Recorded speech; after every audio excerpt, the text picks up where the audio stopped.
भारत का सबसे क्रांतिकारी राज कौन सा रहा है? जी हाँ, अपना बंगाल, जो इस समय सुर्खियों में है। वैसे भी बंगाल अपने art, literature, festivals, Durga Puja, इन सब चीज़ों के लिए बहुत फेमस है। जब विभाजन हुआ था तो अपना बंगाल ही बटा था ईस्ट एंड वेस्ट बंगाल में, तो ईस्ट बंगाल पाकिस्तान में गया था एंड वही आज बांग्लादेश है। आज मैं बंगाल की क्यों चर्चा कर रही हूँ? आइए पुरानी हिस्ट्री उठा के देखते हैं।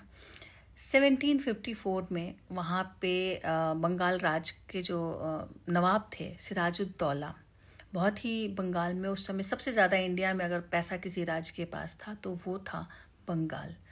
ईस्ट इंडिया कंपनी भारत में आ चुकी थी, व्यापार के नाम पे आई थी, लेकिन उसका पर्पस व्यापार करना नहीं था। वो वहाँ पे कलकत्ता में आई, लेकिन उसका पर्पस था पूरे भारत पे राज करना। उसने धीरे धीरे अपनी सेना को मजबूत करना शुरू किया। ये बात नवाब तक गई, वो अपना किला बनाना शुरू किया। नवाब ने मना किया, भाई बिना मेरी परमिशन के आप सेना कैसे अपनी बढ़ा सकते हैं? और उसने 1756 पे आक्रमण करके कलकत्ता से अंग्रेज़ों को भगाया। अब अंग्रेज चुप बैठने वाले नहीं थे, क्योंकि उन्होंने दूर की प्लानिंग कर रखी थी कि भारत पे तो राज करना है, भारत को ऐसे नहीं छोड़ना है। मद्रास अंग्रेज़ों की जो सेना थी उसमें मद्रास से रॉबर्ट क्लाइव को बुलाया गया कलकत्ता, और उससे कहा गया कि इस युद्ध को, मतलब इससे लड़ाई करो और बंगाल को कैप्चर में लो, मतलब अपने पोजीशन में लो, क्योंकि बंगाल में सबसे ज़्यादा पैसा है। अगर बंगाल अंग्रेज़ों के हाथ में आ गया तो पूरा भारत धीरे धीरे हमारे हाथ में आ ही जाएगा। आप सोचिए, सिराजुद्दौला की सेना बहुत बड़ी थी। 50,000 से ज़्यादा सैनिक उनकी सेना में थे, तोप थे, बारूद था। और रॉबर्ट क्लाइव ने सिर्फ युद्ध लड़ने की प्लानिंग नहीं की थी, उसने षड्यंत्र भी रचा। सिराजुद्दौला का सेनापति था मीर जफ़र।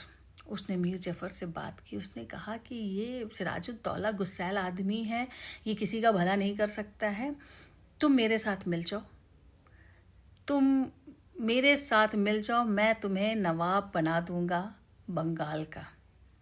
मीर जफ़र मान गया। इसी को कहते हैं गद्दारी। मीर जफ़र मान गया और षड्यंत्र में शामिल हो गया। डेट है 23 जून 1757, और जगह थी प्लासी।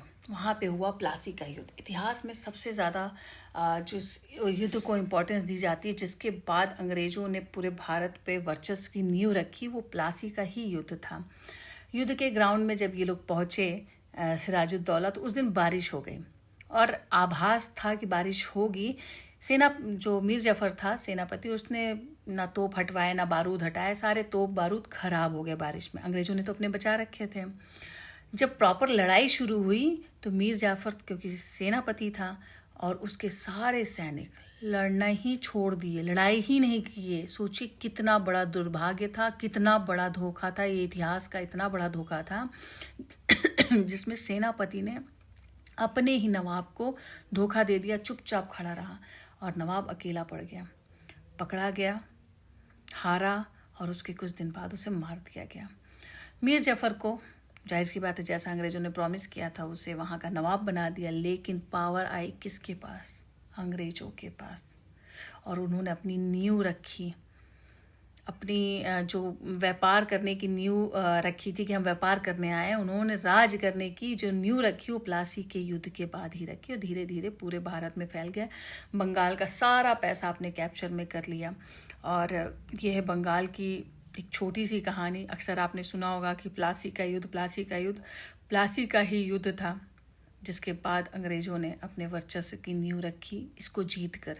जबकि वो जीतने में सक्षम नहीं थे, उनके पास सिर्फ 3,000 सैनिक थे और नवाब के पास थे 50,000 सैनिक, फिर भी वो हार गया।